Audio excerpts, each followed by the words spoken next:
right? Everybody knows that stress is really terrible for your body and for your health. What about poor nutrition? Yeah, it makes sense. You eat garbage, you're going to end up growing garbage, right? And your body can only work with what you put in it. How about fitness? What did we say? What is cancer like? Not having oxygen.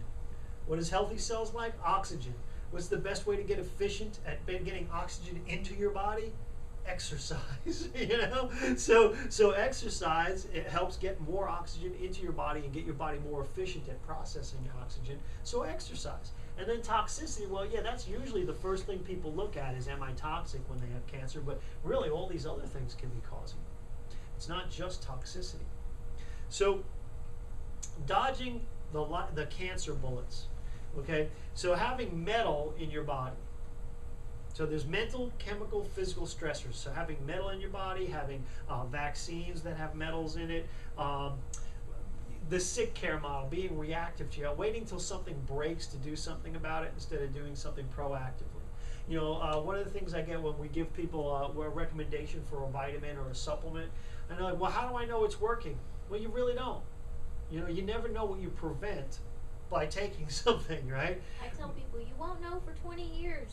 Yeah. You'll know in 20 years. But even then, you won't know, and if you don't know, that's good, because that means you never got it, right? Friends. You only know when it doesn't work, right? And that's you know when it doesn't work, right? You don't know when it works. You know when it doesn't work. So it's kind of the opposite thought process. Is prevention. You don't know unless it doesn't work, right? Whereas in the medical model, they wait until something breaks to do something about it, and that's really not working. 100% of your choices dictate your health. So, what is it costing you financially, emotionally, and physically when you get sick? That's the real cost. That's what I said. This should be the money-saving class, right? Because my friend who got cancer, and I've got some of his slides later on. I've got some of his MRIs and stuff. He got cancer, and they went in and they worked on him, and they drilled holes in his head, and they did all kinds of crazy things to him. And after 2 days, they opened him up for surgery, and then they realized, oops, this is non-operable. And they closed him back up, and they said, I'm sorry, we really should have done blood test X, Y, and Z before we opened you up to see whether or not it's operable, but we thought it was operable because you should be dead. According to everything we have here, you should be dead. You shouldn't even be alive, so we figured it had to be an operable tumor or you'd be dead. But it's inoperable, so you're going to be dead. So have a nice day. That'll be $450,000. They gave him a bill for $450,000, and they did nothing for him. They did a lot to him. They did nothing for him. They told him to get his stuff together and leave. So, what do you think? You think that was stressful for his wife when he's got 3 little kids? Emotionally? You think that was stressful financially? How many of you guys can handle a $450,000 bill? When you're on your deathbed, too, by the way, thank you. You just told me I'm going to die and I have to pay you $450,000. I mean, emotionally, physically, I mean, that's going to just, I don't know, ruin me. So, the cost. So, there's a cancer personality, somebody who's suffered a loss or they're in grief, whether it's a relationship or they lost a job or they lost there's a lot of different ways to be in that grief mode. But that, if you can't seem to get out of it, if you're stuck in it, you're just stuck in that grief mode for years. Okay, that's a bad situation. That's a cancer, what they call cancer personality. I didn't make these up. These are just the common traits that are found among people who get cancer. Okay, so unfulfilled passion. Somebody who just never got to do whatever it was they always dreamed of doing. I wanted to be an opera singer and I never got there because I had kids or whatever it was, right? Unworthiness. People who feel that they're just not worth caring for. Nobody should love me. Right? You guys meet people like this? Avoidance of conflict. I know that sounds weird because most people really generally try to avoid conflict, but sometimes you need to have a conflict. And if you duck it all the time, it's actually one of the personality traits. tension in a parental any kind of a serious relationship, whether it's your marriage or your relationship with your parents, or any kind of a relationship like that where there's a lot of tension. It's the same thing as the grief. It's that constant stress on the body and on the emotional state of your body. So any of these things are the personality profile. Well, what if you have these? What do you think you should do about it? I don't know. If you had a solution, would you already be using it? No, a lot of people just kind of look unworthiness. I'm not worthy. A lot of people get stuck in this. They're not looking for a cure.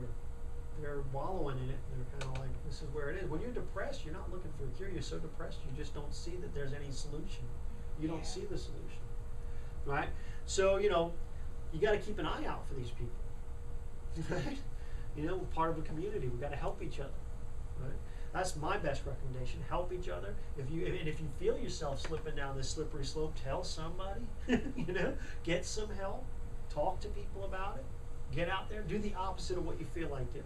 You feel like sitting at home and watching TV? Go outside and meet with a group of people and hang out. Do the opposite of what you feel like doing. Okay. So, a lot of times there's too many options, and people just become so overwhelmed with all the options. There's this natural option. There's this medical option, there's this halfway option, there's this other option, there's this other option, there's this other option, and it just gets really too confusing. So I tell everybody, you get adjusted to get your spine straightened out so that your body's functioning at its highest potential. Make sure you're eating a diet that's not going to create cancer, and I'm going to cover some of that stuff, but you want to eat a diet that's going to help keep your body neutral, that's going to put all kinds of good nutrients in your body, so when your body's rebuilding with all those new cells, it's rebuilding healthy cells, right? You want to exercise, get more oxygen in there, and you're going to want to supplement to make sure that you're getting all the right nutrients that your body needs. So those are the key things that you really need to be doing. Now, sometimes people, they're just sold in on chemotherapy, they're all in on it. Okay. Well, then do that, but do this also. Okay? That is because whatever you do, you've got to believe in it 100%. If you do the alternative medicine, believe in it that it's going to work 100%. Because if you're halfway, if you're lukewarm, spit them out, right? If you're standing on the fence, it's not going to work. You need to be 100%. So if you really believe that chemotherapy is going to cure you, then do the chemotherapy, but make sure you're getting adjusted, you're changing your diet, you're exercising, you're taking supplements, and you're detoxifying so that you have the best chance of not having all the problems from the chemotherapy, right? So, I'm not, if that's what you want to do, then that's how you need to approach it, okay? So whatever you do, but I'm telling you, that wasn't even an option for that friend of mine. They said it's not going to work. We're not even going to bother. Okay, so try to limit the options. Try to think clearly. Try to keep your body in that state where you're concerned about raising your health of your body. So don't consume food dyes and additives. And I've had all these classes on toxicity and on nutrition, and I've gone over this. I've gotten your son, right? He stopped drinking, what was it, orange soda? Stop drinking all the sodas. All he won't sodas. drink nothing but tea and water now. Because I told him the tea. truth about the food coloring, right? And That food coloring is just watered down paint. It's watered down paint. And he went, what? I said, it's the same ingredients they put in paint. It's the same dyes. It's just watered down. And he was just so grossed out by that, he doesn't want to drink any more sodas. So he stopped drinking all sodas. But really, do you guys really want to drink watered down paint? Right? Paint dye. That's what it is. So yeah, food colorings, additives, all these things are carcinogenic. And they also cause a lot of problems with allergies and hyperactivity and ADD and ADHD. One of the biggest things that we've seen in turning around kids that have attention deficit disorder is cleaning out these kind of toxins from their diet, and then they start behaving much better. I've gotten notes from teachers. I was like, wow, he's a different person. It's just incredible. So eliminate sugars. Cancer eats sugar. Okay, it doesn't like oxygen. It likes acid. It doesn't like oxygen, and it loves sugar. This has been well known, well documented for a really long time. As a matter of fact, when they test you for cancer, what do they inject you with? Radioactive sugar, so they can trace where it goes, and the hot spots are where the cancer is because the cancer loves the sugar. And guess what they give to the kids when they're laying there and they're getting their chemotherapy? Sugar. I was visiting a kid in the hospital. I was adjusting him in the hospital. He had cancer. And they come around with this cart, and it's got nothing but like Reese's peanut butter cups and all this other, just loaded with candy. You can have whatever you want, as much as you want, while he's strapped down getting chemotherapy. Like, you don't